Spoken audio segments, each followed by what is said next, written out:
Beshut Marav Rabotai, j'espère que vous avez bien passé vos vacances de Hanouka. Et j'espère aussi que vous avez étudié. Oui ou pas? Si vous n'avez pas étudié, c'est pas Hanouka. Parce que Hanouka, c'est quoi? Hanouka, c'est la fête de la Torah.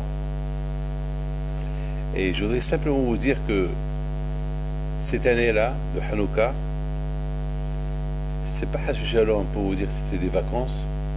J'ai pas eu de vacances. Mais j'ai jamais senti Hanouka comme cette année. Bémet.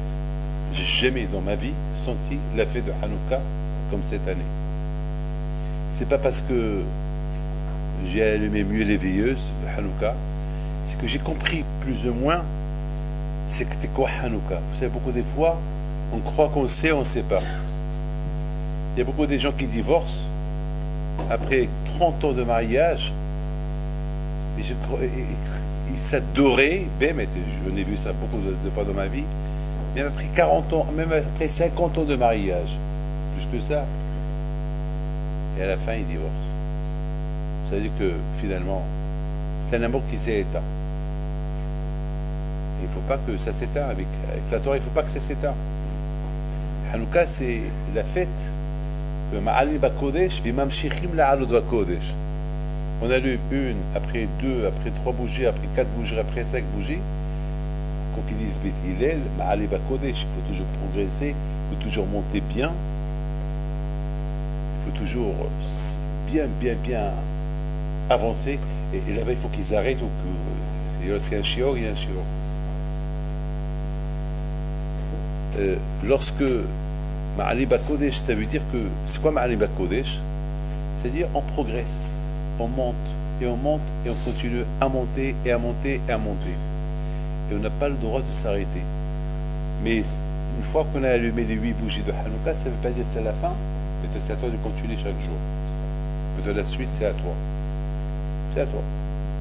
Vous savez, quelqu'un qui réussit dans les affaires, il ne va pas dire qu'il va s'arrêter. Il a réussi dans les affaires, il continue. Même s'il a, Baruch Hashem, il a bien réussi, ben il continue. Parce qu'il n'y a pas de limite. Pour faire le bien, il n'y a pas de limite. Et ça me dérange. Il faut qu'ils comprennent.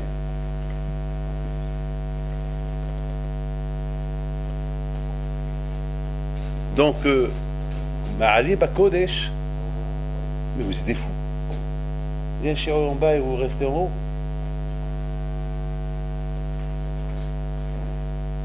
Donc à Boutaï, lorsqu'on dit Ma'alim Bakodesh, alors,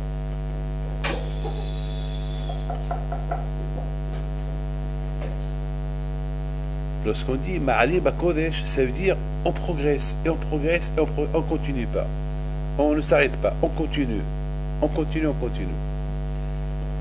Alors, la question que chacun de vous va se poser, pourquoi cette année c'était une année spéciale pour moi, pour comprendre un peu mieux Hanouka? Ben parce que j'ai vu quelque chose là-bas à Miami. J'ai vu, c'est pas, on m'a pas montré, j'ai vu. Là où j'étais, là où j'ai passé 2 semaines, j'ai vu comment ils étaient en train de construire un immeuble. Et j'ai vu comment ils ont fait couler les fondations. Et chaque jour, il y avait une centaine de personnes qui travaillent. Et chaque jour, je voyais un changement. Et chaque jour, je vois un changement. Et j'ai dit à ma fille de prendre des photos chaque jour. Et le dernier jour, c'était mercredi dernier. Je vois, ils ont travaillé là-bas nuit et jour. Et je vois que chaque jour, ça monte. J'ai dit, tu vois David, ben c'est ça l'être humain. L'homme, il doit monter comme ça. Comme cet immeuble-là. Regarde cet immeuble-là. Il y a une équipe pour chaque endroit. Pas chaque endroit, il est différent. Vous savez, c'est ce Macom-là. Ce Macom-là, c'est pas... Là-bas, il y a un trou. Là-bas, il y a une chambre. C'est pas une grande chambre. À chaque endroit, il y a un endroit. Donc cet immeuble-là, dans chaque coin, il y a là-bas une équipe qui s'occupe de ce coin avec un plan. Il y a un plan d'études. Et on voit avancer. Et je me suis dit, tu vois, c'est ça l'homme. L'homme, il doit être comme cet immeuble, comment Ma'ali Bakodesh, je l'ai à dire. Jusqu'à que je sais ce qui va se passer. Mardi dernier, j'ai posé une mezouza dans une maison là-bas à Miami. Chaque étage, c'est 800 mètres carrés par étage. Il y a 36 étages, il n'y a que 36 locataires. 36 balles. Et chaque étage, il coûte 30 millions, 40 millions de dollars. C'est la folie. Mais je me rappelle, il y a 2 ans, je le voyais monter. Et là, je l'ai vu comment... Vous savez comment vous accueillez là-bas? Dès que vous rentrez, il y a 2 messieurs qui viennent vers vous, et vous ouvrez la porte, et on vous donne de l'eau, Schweppes, Canada Dry, voilà, un plateau, ce que vous voulez voir. C'est comme ça qu'on vous accueille. Après, on vous ouvre la porte, ça coûte 40 millions de dollars. Hein. On comprend pourquoi ça coûte. C'est le ta'anoug, le confort, c'est 40 millions de dollars par étage. Je sais pas, ou 30, je ne peux pas vous dire exactement. Mais c'est les prix là-bas. C'est de la folie. J'ai commencé à voir j'ai commencé à voir. C'est de la folie. Et je me rappelle, il y a 2 ans, c'était en construction. Ah, maintenant, voilà. Maintenant, il faut le maintenir. Le plus important, c'est de bien le maintenir. Et je prends, c'est ce qu'on appelle Mikomi la médaille escalade. J'apprends de ça pour moi, David Pinto. David Pinto, c'est pas que tu te construis, il faut se construire et se maintenir en construction. Ça, pour ça, il faut le moussard. Le moussard, c'est le béton. Le moussard, c'est le béton. Étudier le moussard. C'est ça qui maintient la personne pour rester bon, bien. Parce qu'on se construit. La Torah, elle vous construit. Mais de la même façon que la Torah, elle vous construit, le Tzara veut vous détruire. Alors qu'est-ce qu'il faut faire? Il faut se maintenir. Pour se maintenir, il faut du moussard. Un peu de hatsidout, un peu de moussard. Il y a Baal Shem Tov, il dit une belle phrase. J'adore le Baal Shem Tov. Depuis que j'ai eu cette phrase-là, je l'ai répétée des milliers de fois. Je ne sais pas, j'ai répété sans cesse. Il dit comme ça, il dit que Avraham Avinu il est parti pour sacrifier Yitzhak. C'est écrit Aravito. Il a pris avec lui les deux serviteurs, les deux personnes qui vont l'accompagner, Eliezer et Ishmaël. Mais Baal Shem Tov il dit non. Il dit c'est quoi Vaikah Shnei Aravito? Vaikah Shnei Ne'orav et tout. Les deux, il a pris les années, chez c'est les années de sa jeunesse. Lorsque parfois on grandit, on perd un peu les forces. Si on a le zrout, on peut, Akash Baruch peut nous envoyer le corps de la jeunesse. Mais tout ça, c'est dans notre jeunesse, on l'a bien passé dans l'étude. Si notre jeunesse, on ne l'a pas perdu dans les bêtises. Donc, Avraham Avinu, il a pris avec lui les années de sa jeunesse pour les utiliser pour servir à Kadosh Baruch Hu avec les Kachinine Arabito. Le Tzara est très fort, très fort le Tzara. Il faut pour maintenir un statu quo, pour se maintenir au moins que les tzadikim ont dit que Yitzhak Biadam, le Tzara est dans leurs mains. Mais nous on n'est pas tzadikim, au moins il faut du moussard pour se maintenir. Je dois pardonner. C'est ça qui a fait de moi à Hanouka, que chaque fois que j'allumais la Hanouka, j'ai donné beaucoup de shiurim. J'ai donné peut-être une trentaine de shiurim sur Hanouka. Et chaque shiur est différent de l'autre. Pourquoi?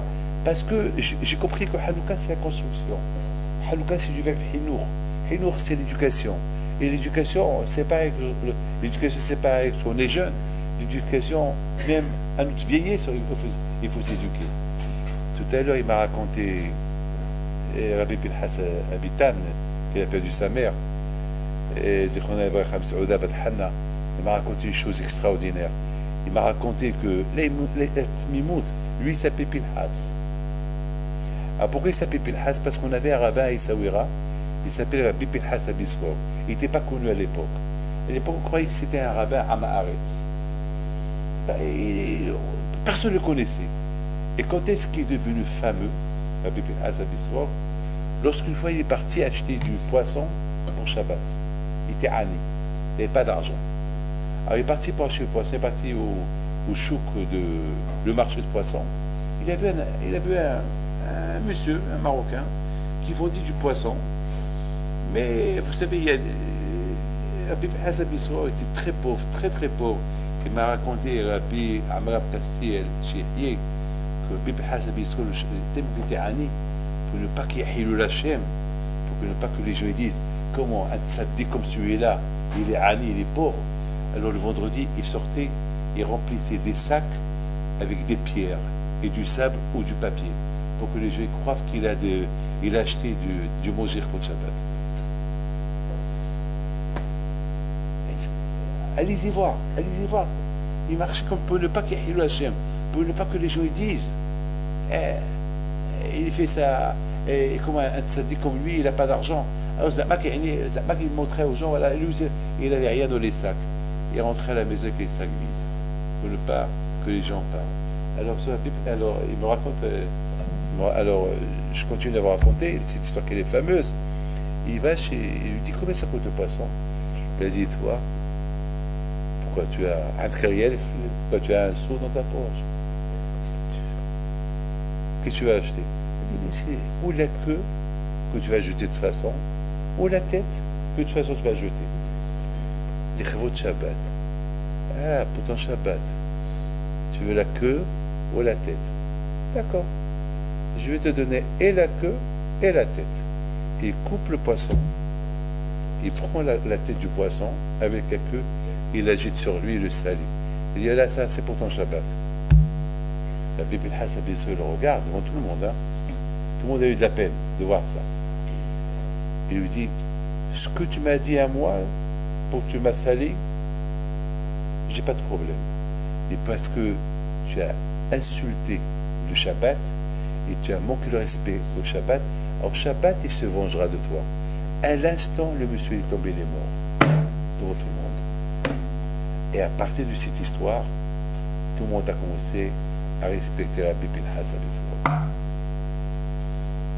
C'est la folie. Pour arriver à ça, il faut permettre progresser. C'est un progrès. Pour arriver à ça, c'est un progrès. C'est une histoire que tout le monde raconte. On connaît cette histoire. C'est une histoire à Botaï qui nous donne beaucoup à réfléchir. Mes amis, je voudrais simplement vous dire que maintenant, Baruch Hashem, qu'on a plus ou moins compris c'est quoi le sens de Hanouka. Le sens de Hanouka, comme qui dit le Bah. Écoutez, c'est le Bet Hadash, il rapporte ce que je vais vous dire. Il dit que quelle est la raison pourquoi il y a eu ce drame que les Vanim, ils sont rentrés au Beth Amikdash, ils ont rendu le Beth Amikdash impur, ils ont cassé le Mesbeach, ils ont éteint la menorah, et il dit le Bah, Mishum Shiniterash lo ba'avoda. Parce que les Kohanim, ils se sont un peu délaissés dans la avoda. Ils se sont un peu délaissés. Ça veut dire, c'est pas qu'ils n'ont pas fait la avoda, c'est pas que les Kohanim ne sont pas partis au Beth Amikdash travailler, non. Ils sont partis au Beth Amikdash, ils ont travaillé. Mais ils n'ont pas fait la avoda à Bizrizout. Je m'excuse de vous dire cette phrase, je l'ai dit pour moi aussi. J'ai dormi hier soir très très tard. On m'a réveillé à 6h30 et je me suis réveillé pour venir. Quelle est la raison? Je suis en décalage horaire, j'ai dormi que quelques heures, mais qui m'a donné la force de me réveiller? Parce que je savais que j'avais un grand shiur à donner par téléphone avec mon Israël. Donc ça veut dire que j'avais une siba. Donc, si j'avais pas cette siba, peut-être je ne me serais pas réveillé. J'aurais pu me permettre de dire bon, il faut que je dors, je suis fatigué, j'ai dormi tard, je suis plein de décalage horaire, et c'est pas de ma faute, il faut que je dors. Donc c'est la siba c'est l'excuse que j'ai un shiur qui m'a réveillé. Ah, je dois vous dire une chose. J'aurais pu faire un shiur à 10 heures avec Ashdod. J'aurais pu le faire à 11 heures. Au lieu que je vous fais mettre un shiur, je le fais à eux. Et vous la prochaine fois. Mais il fallait que je crée une siba pour me réveiller. L'être humain, il faut trouver une siba. Il faut créer une siba. Parce qu'il faut créer. Il y a une création, il faut créer une siba. Il faut inventer une siba pour se réveiller. Sinon, alors on va être mitrachel. On va tomber dans le piège du Sarah. On va faire les choses. Il faut créer. Hakadosh Baruch Hu, il a donné des kohot à chacun pour créer. On va créer des idées. Alors crée une idée pour que le matin tu t'es fait la prière. Crée une idée pour que tu viennes plus à l'heure au Seder. Il faut créer une idée. Vous avez un rendez-vous avec la Gemara. Lorsque vous venez étudier, vous les Avrechim, sachez, c'est pas la machine qui doit vous faire peur, c'est la Gemara qui doit vous faire peur. Parce que vous avez un rendez-vous avec la Gemara. Et qui dit la Gemara, beaucoup de rabbins d'Onim disent que la Gemara c'est Hakadosh Baruch Hu. Lorsque quelqu'un étudie la Gemara, eh bien, il étudie avec Hakadosh Baruch Hu. Vous n'êtes pas en train d'étudier avec le livre, vous êtes en train d'étudier avec Hakadosh Baruch Hu bichvodo ba'atzmo. Pourquoi? Parce que c'est lui qui a donné la Torah. C'est pas Hachamim qui te l'ont donné, c'est lui qui l'a donné. Donc vous êtes en train d'étudier avec Hakadosh Baruch Hu lui-même. Donc vous avez un rendez-vous avec lui. Donc il faut créer une situation pour être à l'heure au rendez-vous avec Hakadosh Baruch Hu. Et ça, ce que j'ai fait hier soir, j'ai dit, il faut que je crée, pas hier soir, vendredi, j'ai dit, je sais que je vais être en plein décalage. Parce que hier soir, je n'arrivais pas à dormir. Je savais que le premier jour, je vais être fatigué, et après, ça y est, après, la fatigue, c'est le décalage, c'est après, tu dors plus la nuit, après, tu vas renverser le jour et la nuit. Alors, il fallait que je crée une situation que j'ai préparé 2 shiurim. Un avec Ashdod, et avec Rabbi Pinhas Abitan et Nishmat sa mère, et l'autre avec vous, pour que je suis obligé de me réveiller. Il faut que je crée une siba.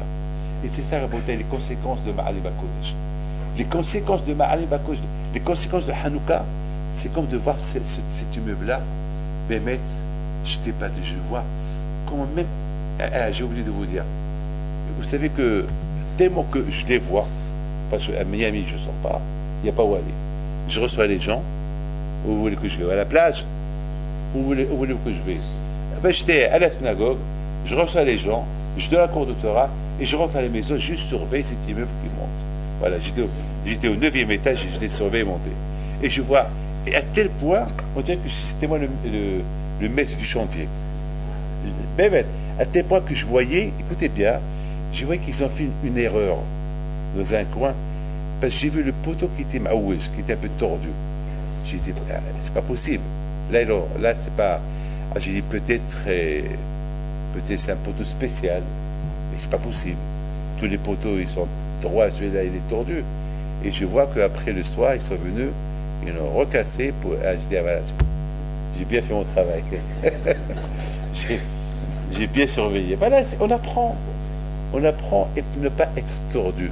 Vous savez que c'est ça Hanouka. Hanouka, c'est lorsqu'on éduque les enfants, lorsqu'on s'éduque, il faut s'éduquer à monter droit, à montrer de Derech et Yachar. Et droit, c'est pas grandir tordu. Non, il faut bien savoir comment. Il y a quelqu'un, le pauvre, il m'a fait de la peine. Il pleurait. Il m'a dit, Rabbi David, la veille, parce que nous on est venu de Miami, la veille du jour de l'an. Il m'a dit, Rabbi David, ce soir je vais aller chez un ami, je ne vais pas rester à la maison. Je dis, pourquoi? Il m'a dit, je ne peux pas voir mes enfants s'habiller pour sortir. C'est dur pour moi. Je dis, papa, je dis, justement, rentre chez toi, ouvre un livre de Torah, écoute une cassette devant eux. Il m'a dit, ça ne va rien servir. Je vais avec les embêter. Il me dit, Rabbi David, mais c'est de ma faute. Il me dit, lui, il dit sur lui, c'est de sa faute, c'est de ma faute. Je dis, pourquoi c'est de ta faute? Il dit, parce qu'ils m'ont vu lorsque j'étais jeune, ils m'ont vu, moi et leur mère, sortir le jour de l'an et on a porté une babysitter qui les surveille. Maintenant, ils nous rendent la monnaie. Nous, entre-temps, on a fait des chevaux, mais eux, on les a détruits. C'est ça, Hanouka. Hanouka, c'est de t'éduquer et de les éduquer. Ces bougies, ces enfants, c'est Am Israël, Kodesh. Il faut faire attention, il faut pas, une fois que tu grandis, tu regrettes, c'est trop tard. Je voudrais, Rabotaï, dire avec vous quelque chose que il dit Moré Vera Bira Michel Yehuda Levkovitch, mais je veux que vous écoutez bien ça. C'est de la folie. Il dit lorsque Yaakov a béni à la vache, il entend que Youssef il est vivant, mais je veux que chacun l'écoute. Ça, c'est une parole d'un gadol. Voilà, oh Youssef Hay. Youssef il est vivant encore. Et c'est le roi en Égypte. Ou à Chalit. Yaakov il entend ça, il fait glippo. Il croit, il ne croit pas. Il était choqué. Quoi? Oh Youssef Hay? Oui, oh Youssef Hay. Et roi Chalit. Il ne les a pas cru. Il ne s'est pas cru. Mais quand il les a cru, Vayar est à Agalot. Lorsqu'il a vu les chariots, il s'est rappelé. Il était content. Oh Youssef, je suis content. Parce que Hachamim me disent que lorsqu'Yaakov il a quitté Youssef, lorsqu'ils se sont quittés, ils ont parlé d'une halakha de Egla Arufa. Ils ont parlé de cette halakha. Et voilà, et vous savez, il y a une loi, il y a une halakha qui dit que si Hachem Ishma, on trouve quelqu'un qui est mort, on ne sait pas qui l'a tué, alors, Hachamim, les skinim, ils vont venir, ils vont voir le corps, ils vont dire, Akadosh Baruch Hu, nous, on n'a pas tué ce monsieur-là. Akadosh Baruch Hu, pardonne. Am Israël, pardon, il ne faut pas qu'à cause de celui qui a tué ce monsieur-là, nous on va être punis. Alors qu'est-ce qu'ils vont faire? Ils vont apporter une aigla, un veau, ils vont tuer un veau là-bas, et comme un korban, pas un korban, ils vont, comme symbolique, Akadosh Baruch Hu, c'est pas nous qu'on a fait, c'est une halakha. Vous savez, il y a beaucoup de mitzvot dans la Torah qu'on ne comprend pas. Il y a beaucoup de mitzvot, comme une femme qui est nida, qu'il faut qu'elle va au mikvé. Pourquoi? C'est un sivou d'Hachem. Hachem, il a dit, il faut qu'elle va au mikvé. Comme il ne faut pas manger le cochon. Mais le cochon, il est bon, il dit le Rambam. Non, la Torah, elle l'interdit. Ça y est, c'est hok. Là aussi, Hachem, il a dit, si on trouve un corps qu'on ne sait pas qui l'a tué, alors il faut apporter une aigla, un veau, et tu le tues là-bas sur place, et le bon Dieu, il pardonne. Voilà, c'est tout. Je ne vais pas rentrer dans les détails, parce que c'est trop long. Et c'est ça que Yaakov et Youssef, ils ont étudié avant qu'il a voyagé. Voilà, d'accord, on est tous. Ça veut dire que Yaakov, Youssef Hatzadik, il envoie son père, les Agalot, comme signe, papa, on a parlé de la Egla Arufa. Maintenant, donc Yaakov, il voit les Agalot, il voit les chariots. Alors, le chariot, il s'appelle Agala, et Egla, c'est le veau. Donc, il a compris, Yaakov, Youssef, il est vivant. Mes amis, il dit, Rav Michel Levkovitch, il n'a pas envoyé un autre signe, parce qu'entre vous et moi, il y a beaucoup de signes, ou pas. Il aurait pu lui dire, papa, n'oubliez pas que lorsque j'étais jeune, tu me donnais, qui donnait de passim, tu me donnais une chemise, une belle chemise en soie, ou un autre signe. Papa, tu te rappelles lorsque tu as rencontré Esav, moi je suis venu devant ma mère pour ne pas que Esav voie maman. C'est un bon signe ça. Il avait quel âge, Youssef? Il avait peut-être 7, 8 ans, c'est tout, hein. Il y a plein de signes. Papa, tu te rappelles les rêves que j'ai rêvés? Non, il envoie ça.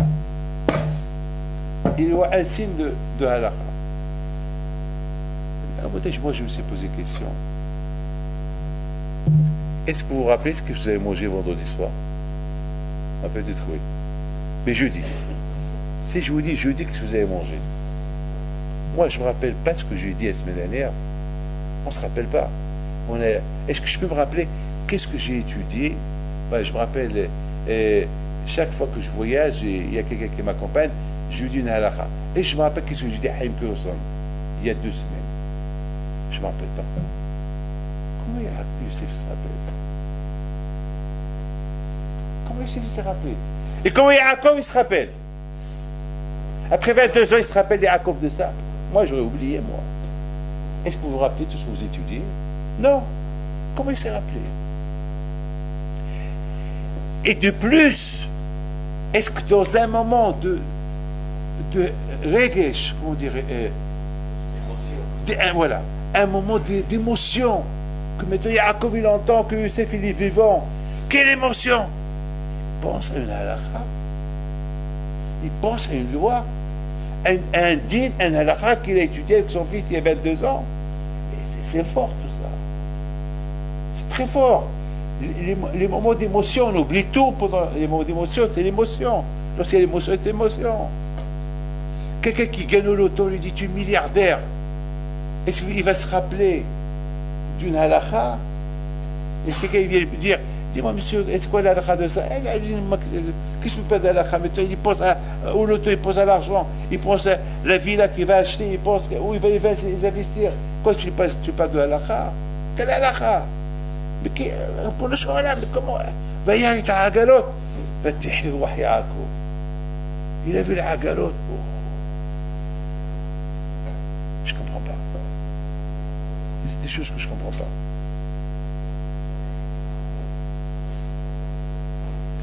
Avec tous les baïotes qu'il a eu, Youssef Hatzadik le pauvre pendant 22 ans, il se rappelle encore de ça là. Tous les baïotes, tous les problèmes qu'il a eu, miskin. Toutes les souffrances qu'il a souffert. Au j'ai beaucoup réfléchi. Beaucoup réfléchi. Je peux vous dire une chose. C'est toujours lorsque quelqu'un a un choc, ce choc-là qu'il a beaucoup marqué, il va toujours se rappeler de ce choc-là. Donc on aurait pu dire, le choc qu'il a eu Youssef, c'est ça qui lui a fait rappeler la halakha. Mais ça ne veut pas dire qu'il est tzaddik. C'est le choc. Son père lui a donné halakha, il se rappelle de cette halakha, après il l'a jeté dans le puits.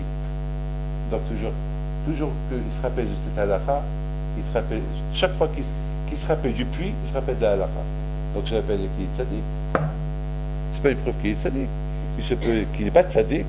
Non, on dirait que pour Yaakov il est tzaddik parce qu'il a envoyé. C'est ça la halakha qu'on a étudié avant que je t'ai quitté, et ça veut dire que voilà, c'est la preuve que je suis toujours à tzaddik. Non, ça veut rien dire. C'est le choc.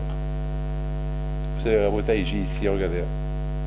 Si vous avez un peu de temps, vous allez voir, j'ai ici une petite marque. Une petite marque. Eh bien ça, c'est la marque d'un de mes frères qui m'a frappé avec une bouteille. Avec Sawira, il y avait à un moment donné, il faisait la publicité d'une bouteille de mahia de Taurilt. Je ne sais pas si vous avez Taurilt. Une petite bouteille de mahia. Et avant, on n'a jamais vu des petites bouteilles de mahia. Aujourd'hui, il y a. Mais à l'époque, une petite bouteille de mahia, c'était l'azib, c'était magique. Parce que toujours on connaît les bouteilles. Et là, une petite bouteille comme ça. Alors moi et mon frère, on s'est disputé pour cette bouteille. Il prend la bouteille, il la jette sur moi et il m'a marqué à vie. Donc chaque fois que je vois cette marque, je me rappelle du coup que j'ai reçu. Mais je ne me rappelle pas s'il y avait une halakha, ce que j'ai étudié à l'école après je suis parti à Talmud Torah. Parce que j'ai à Talmud Torah. Mais je ne me rappelle pas qu'est-ce que j'ai étudié. Alors voilà, je ne me rappelle pas. Alors pourquoi? Parce que je me rappelle du choc, mais pas de la halakha. Mais là, Youssef, il se rappelle de tout. Donc on doit trouver une réponse à ça. Vous n'avez pas vu, Rabotai, que l'histoire de Youssef, toujours on allait à la période de Hanouka, ou pas? Toujours l'histoire de Youssef à Hanouka.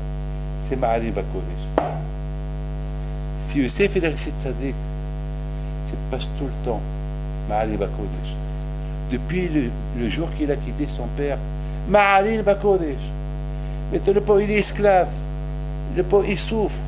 Alors comment il va être Ma'alim Bakodesh? Comment il va progresser dans la Kedusha? Comment le pauvre? Il n'a pas le temps. Il souffre, il est esclave. Comment il va progresser? Comment il va rester tzaddik? il s'est attaché à cette halakha. Il s'est accroché à cette halakha. Cette halakha que son père lui a enseigné de Egla Arofa, il la répète, il la répète, il la répète, il la répète. À travers cette halakha, il est resté un bon tzaddik. Il s'est pas tzaddik. Comme la Gemara elle raconte qu'il y a vu un monsieur qui est mort. Et personne n'est venu à son enterrement. La Gemara raconte ça. Et puis soudainement, il y a une femme qui court. Réveillez-vous, réveillez, il y a un grand tzaddik qui est mort, il y a un grand tzaddik qui est mort. Réveillez-vous, il faut faire les bayades. Et tout le monde s'est réveillé. Les rabbanim, les tanaïm, et tout le monde est parti. Et un grand tzaddik, ils sont partis. Bon, ils ont fait un grand kavod. Et après, à un moment donné, ils sont partis. Et la femme, elle pleurait. Mettez la femme de côté, elle pleure. Pendant qu'ils l'ont enterré, ils lui ont fait les spidim, mais sans savoir qui. Et chacun, il regarde cette femme, il lui dit, pleurez, faites espède. À la fin, une fois qu'ils l'ont enterré, ils lui ont dit, mais qui es-tu? Il a dit, moi je suis la Gemara Hagiga. Quoi? Je suis la Gemara Hagiga. Ce monsieur-là, il m'a étudié tout le temps. Il a que ce livre-là, il a répété, Hagiga, Hagiga. Donc j'ai vu que personne ne fait kavod, je suis venu de l'autre monde pour qu'on lui fait kavod. Ça aide une Gemara. Alors celui qui étudie 2 Gemarot, 3 Gemarot, 4 Gemarot, le chasse, et il le répète, quelle faute. Donc Yaakov, Yosef Hatzadik, il répétait comme ce monsieur-là qui répète Hagiga. Il répétait tout le temps cette halakha. Il répète cette halakha, il la répète, il la répète, il la répète, il la répète, il la répète. Et c'est cette halakha-là qu'il a maintenu à être un grand tzaddik. La bouteille, de même pour Yaakov Abinu. Lui aussi, il est resté accroché à cette halakha.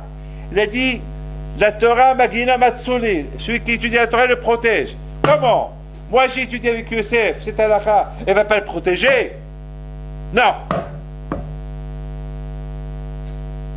Elle va le protéger. Et il la répète. Et il la répète. Yosef d'un côté la répète pour qu'il monte Ma'alim Kodesh. Yaakov il la répète pour que la Torah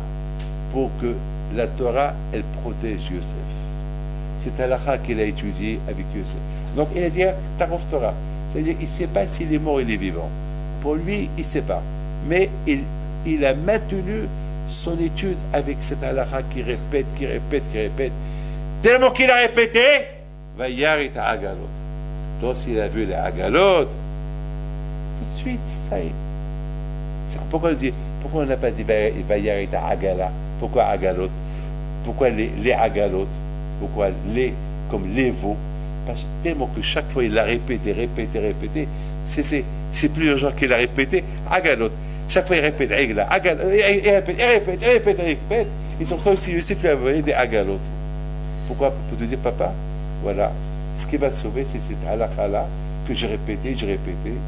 Yaakov aussi il dit, eh ben, c'est que moi aussi j'ai répété.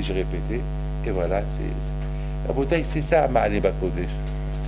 Ma'alim Kodesh, il faut savoir une chose, que c'est pas facile à notre époque aujourd'hui. C'est pour ça, la bouteille, j'ai vu dans un livre qui dit, je crois, j'ai peur de vous dire, je l'ai lu la semaine dernière. J'ai peur de vous dire où je l'ai lu, mais je l'ai lu la semaine dernière. Il dit combien aujourd'hui on doit répéter Anima. Ah oui, Anima Amin, Léona, Shinema, Anima Amin. Il faut toujours dire Anima Amin, Bemona, Anima Amin. Toujours il faut répéter. Même parce qu'aujourd'hui, avec tout ce qu'on voit, Shimishmor, on peut perdre l'Emouna. Et nous on croit qu'on monte. Et à Shimishmor, on risque de tomber la trombe. On risque de tomber. Mamash, on peut tomber une irida atsuma. On peut beaucoup tomber. Mais le fait qu'on dit Anima Amin, je crois en Kashbaoku, il faut les répéter. Je crois en Hachem, je crois dans la Torah, je crois. Mais bravo, c'est la seule façon. Parce que mes amis, avec tout ce qu'on voit dehors, on peut tout perdre. Donc, il faut toujours répéter. Il faut toujours répéter quelque chose de kadosh. Il faut toujours répéter quelque chose. Vous savez, j'ai vu dans un qui dit que lorsqu'un homme il meurt, il oublie tout. Les malachim, il vient chez lui, il lui dit Machemcha, comment tu t'appelles? Même son nom, il oublie. Et s'il ne connaît pas son nom, c'est grave. On va dire, oh, tu ne connais pas ton nom, donc tu fais pas partie de l'Am Israël. Alors, c'est la raison pourquoi on dit un passo. Il y a toujours un passo. Il y a toujours un passo. Moi, je m'appelle David. Donc, mon passo à moi, c'est Dirshua Sheveruzo, Bakishu Panaf Tamid. C'est mon passo. Chacun de vous, il a un passo. Vous avez un passo. Chacun, il a un passo. Mais donc, quelqu'un qui s'appelle Pierre, il va dire quoi? Eh ben, soit abonné. Quoi? Qu'est-ce qu'il va dire? Eh ben, soit abonné, m'a été au Spina. Qu'est-ce qu'il va dire? Il s'appelle Pierre. Pierre, c'est Eben. Avec les gazites, quoi. Ah ben, non, il s'appelle Pierre. Pierre, c'est la pierre. La pierre est la connaissance. Il y a un qui s'appelle Heref. Heref, c'est l'épée. Il y a un qui s'appelle Nimrod. C'est Mishmour. Lorsque monsieur il meurt, il dit, je m'appelle, comment tu t'appelles? Nimrod. Ils vont le prendre pour Nimrod. À l'achat. Il va dire, il s'appelle Pierre. Pierre. Qui c'est qui Pierre? Arthur. Arthur qui? Richard. Richard qui? Il faut avoir un nom juif. Et même ce nom-là, on l'oublie. Ce qui va nous rappeler ce nom-là, moi, après ce qui va me rappeler David, c'est le passage. Je vais leur dire, ah, David. Et le passage, c'est la Torah. C'est que la Torah, on n'oublie pas. On oublie tout, on oublie notre argent, même notre femme, on l'oublie. Même nos enfants, on l'oublie. On oublie tout, sauf la Torah. La Torah qu'on a étudiée, on l'oublie pas. Et te donner ton nom, ça ne fait pas partie de la Torah, mais il y a un passouk, puis si tu mélanges ton nom avec le passouk, alors on te laisse passer. Le nom. Le nom. Peut-être vous imaginez que la Torah, pour que la Torah te protège dans ce moment-là, il faut qu'il y ait Ma'aliba Kodesh. Il faut qu'il y ait sans cesse. Mais si Hachishal quelqu'un qui l'a arrêté, c'est fini. Il oublie tout. Il ne se rappelle de rien. Chez Mishmor. Chez Mishmor. Par rapport à David, vous avez compris pourquoi Youssef Hatzadik à la Shalom. Il aurait pu parler de la chemise. Non, tout ça, c'est. Non. C'est pas ça qui va faire plaisir à son père. Parce que ce qui va faire plaisir à son père, c'est que moi, Youssef, je progresse. Moutsif. Ma'ali Bakodesh. 22 ans en Égypte, 22 ans, j'ai progressé. Je suis tzaddik. Je suis pas le Youssef que. Parce que s'il lui dit, il lui donne des signes, d'autres signes familiales, alors très bien, bon, alors, tu es vivant, physiquement, mais spirituellement, tu es mort. Non, papa, je suis vivant, et physiquement, et spirituellement. Voilà, n'oubliez pas, Rabotai, que l'Égypte, à cette époque, c'était Arvat Haaretz, c'était. La Gemara dit qu'il y avait 10 mesures de Touma qui sont venus dans le monde. 9, l'Égypte les a pris. Une mesure de tomate dans le monde entier, il a pris. Alors, un beau gosse comme Youssef Hatzadik va dire qu'il aurait pu être assimilé déjà. Non, Youssef n'a pas été assimilé parce que cette répétition de la halakha, il répète. Il la répète. Et c'est ça qu'il a maintenu. Et automatiquement, lorsque je répète cette halakha, est tête pour étudier autre chose. Donc, Youssef Hatzadik, en répétant tout le temps cette halakha, vous savez que la Torah elle est collée. D'une halakha, tu passes vous savez, beaucoup de fois, lorsque j'étudie, on parle d'un inyan et après on regarde dans les Rishonim et Haronim. On te pose une question d'un inyan, après on t'apporte un autre inyan qui n'a aucun rapport. Mais les halakhot, ils sont à peu près pareils. Il y a le kécher, il y a un lien. Et la Torah, elle est liée l'un avec l'autre. Toute la Torah, elle est liée les uns. Donc, automatiquement, en répétant cette halakha-là, il va le relier avec tout. Vous savez, vous jouez le backgammon, ou le jeu d'échecs, ou la dame, ou n'importe quel jeu. Si vous ne faites pas attention quand vous montez, il faut gagner. Pour gagner, il faut rester seul. Il faut que tu élimines tout le monde et tu restes seul. Et pour ça, il faut monter. Mais beaucoup de fois, il faut venir en arrière pour remonter plus fort. Jusqu'à la fin, tu gagnes tout. Chaque match, j'ai gagné. Pour ça, il faut la horma. Pour ça, il faut être concentré. Il faut se concentrer. Eh oui. En venant cette semaine de Miami ici, il y a une femme à côté de moi. Dès que on s'est installé, c'était la veille du jour de l'an, elle demande champagne. Champagne. Alors l'hôtesse lui dit on ne peut pas vous donner champagne maintenant, c'est jusqu'à décollage. Il lui dit mais en France, il est déjà 2 heures du matin. Donc, ils sont en train de fêter. Il lui dit, mais madame, on est en Amérique. En Amérique, il est à peine 8 heures. Alors, elle commence à faire des pile-poule avec lui. Alors, elle commence à faire des comptes avec lui. Vous savez, qu'est-ce qu'il lui dit? Madame, je ne peux pas discuter avec vous. Je dois m'occuper maintenant. Le champagne, vous donne autant de champagne que vous voulez, mais après le décollage. Je vous donne la parole d'honneur. Elle a pris son calculateur, elle et celui qui est à côté, je crois que c'est un mathématicien les deux, ils faisaient le calcul où ils sont situés pour la bonne année, pour se souhaiter bonne année. Alors l'autre il lui dit, vous savez quoi madame, ici on va d'après l'Amérique. En Amérique, c'est pas comme minuit. Ici, c'est pas minuit. En France, il est 2h, 3h du matin, mais ici, en Amérique, on n'est pas encore à minuit. En mettant plein vent, il lui dit, mais dans cet endroit, on se trouve, à cet endroit, il est minuit. Donc, il faut annoncer la bonne année.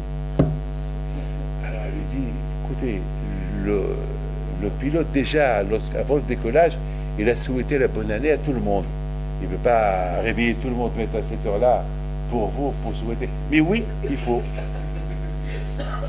Alors, je dis, madame, vous savez quoi? Je vais vous apporter une bouteille de champagne.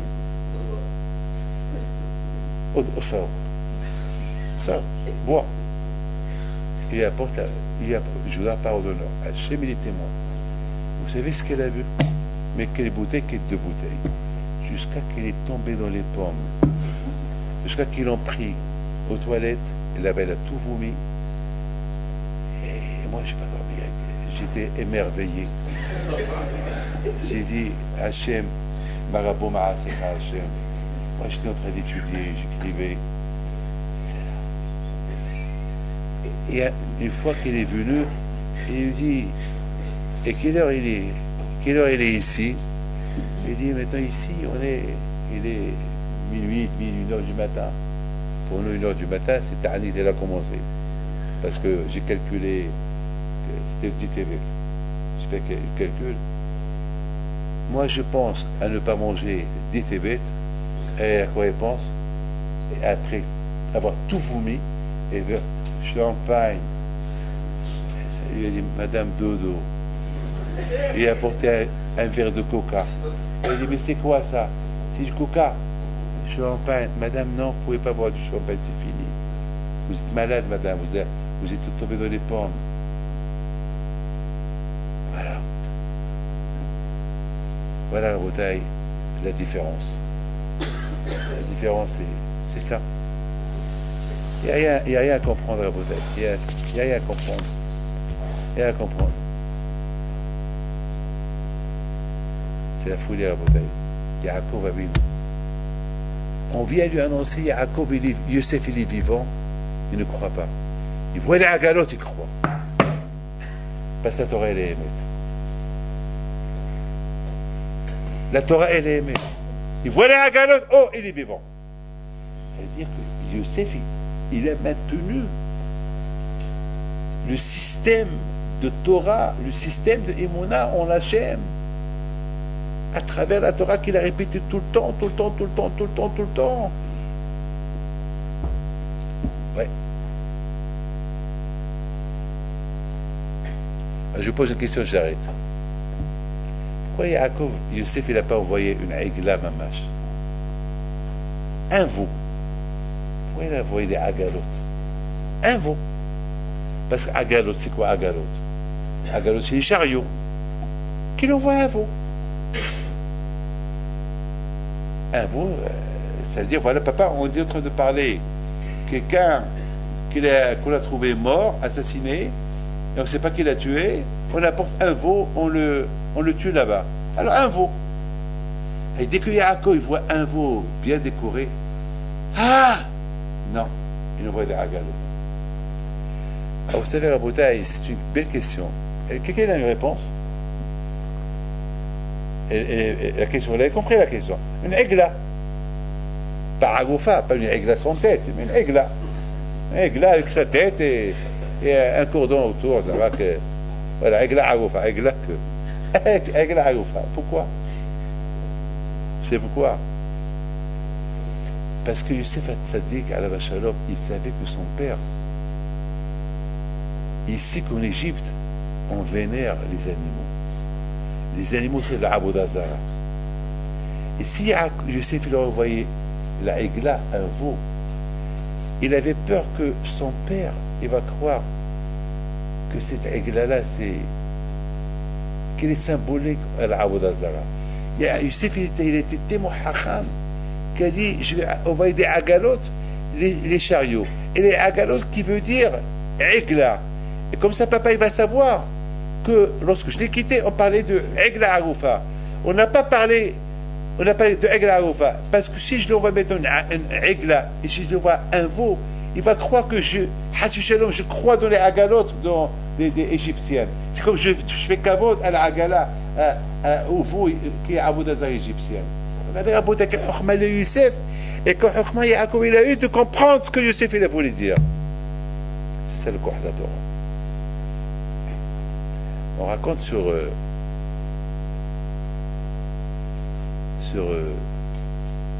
la première yeshiva de Novardo qu'ils ont ouvert à Mizrich lorsqu'il y a eu la Première Guerre mondiale. Le Rosh Yeshiva, qui était l'élève de Sava Ben Novardo, il n'avait pas d'argent de quoi faire Pessah. Et tous ces 200 Bahorim, ils n'ont pas de quoi faire Pessah. Et Pessah, il approche. Et la femme du Rosh Yeshiva, elle lui dit, Pessah, c'est dans une semaine. Je sais, mais j'ai rien. La veille de Pessah, tu sais, Pessah, il approche. Je sais, mais j'ai rien. J'ai rien. Mais Pessah, il arrive. Le Rosh Yeshiva, il va à la poste. Il demande à la poste, est-ce que j'ai reçu une lettre? Bah oui, tu as reçu une lettre ce matin. Et tu as reçu aussi de l'argent.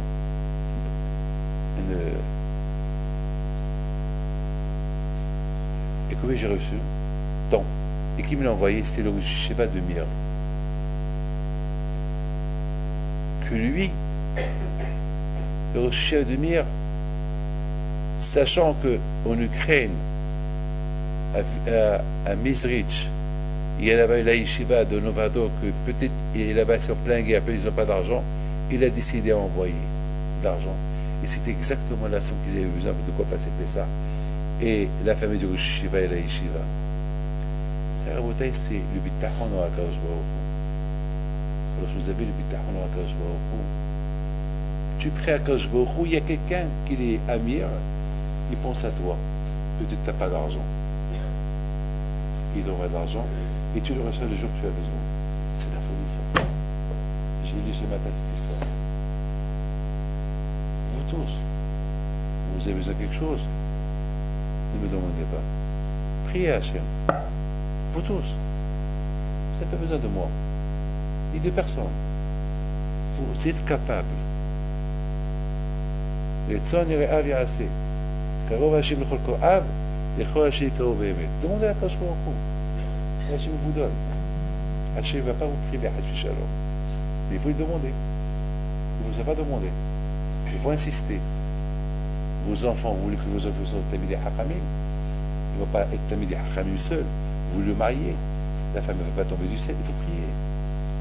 Vos enfants, vous voulez qu'ils soient Tamidei Hachamim. Il faut prier. Il faut leur donner, il faut prier. Répétez, répétez, répétez. Moi, ce que je veux, je demande à Akadosh Baruch Hu. Je vous donne ma parole d'honneur. J'ai vu une histoire la semaine dernière avec quelqu'un. À un moment donné, j'ai beaucoup compté sur lui, qu'il allait beaucoup me donner. J'ai dit, Allah, David,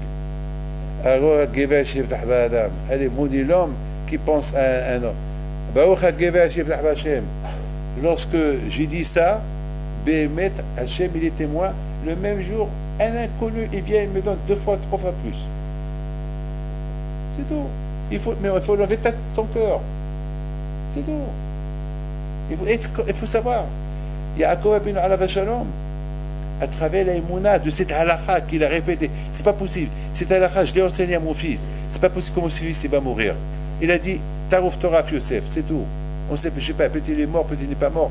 Mais attends, j'ai enseigné cette halakha. Il a tenu à répéter cette halakha. Et cette halakha, il a emmené à d'autres halakhot. Yosef, de l'autre côté, lui aussi, il sait que si son père lui a dit cette halakha, c'est que cette halakha, c'est elle qui va le maintenir pendant le temps, le laps de temps qu'il va rester loin de son père. Alors, il a répété cette halakha, il a répété, lui il la répète, l'autre il la répète, et à la fin, il lui envoie les agalot.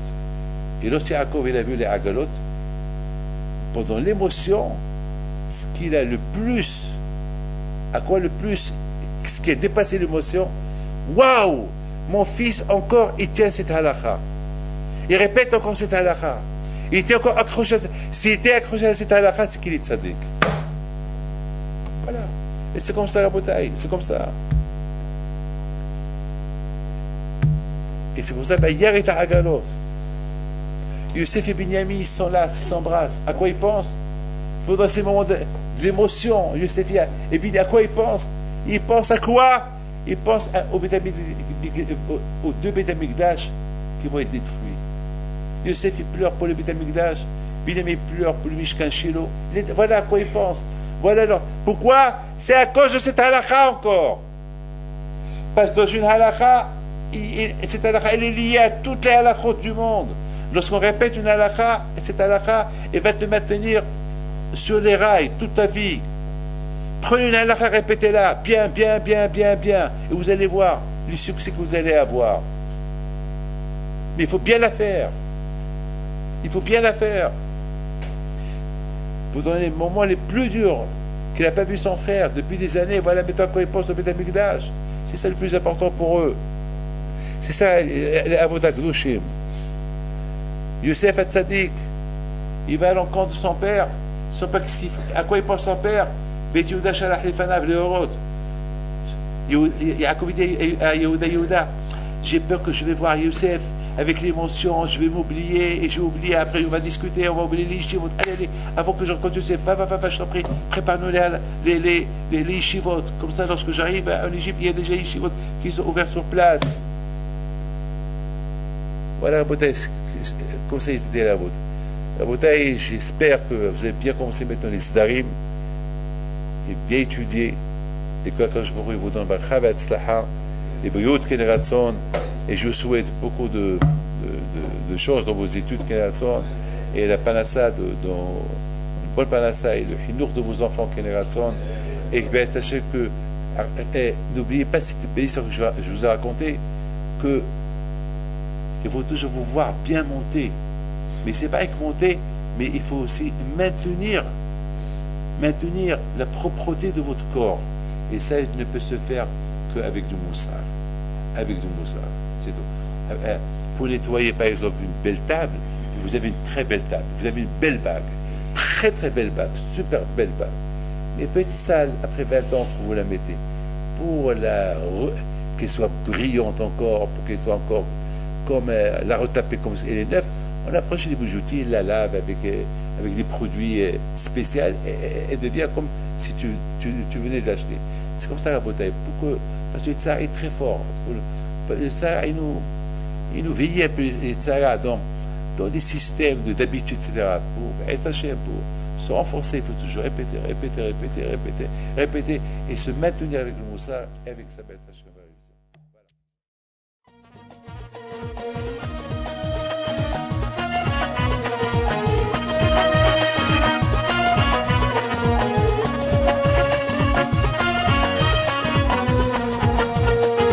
Non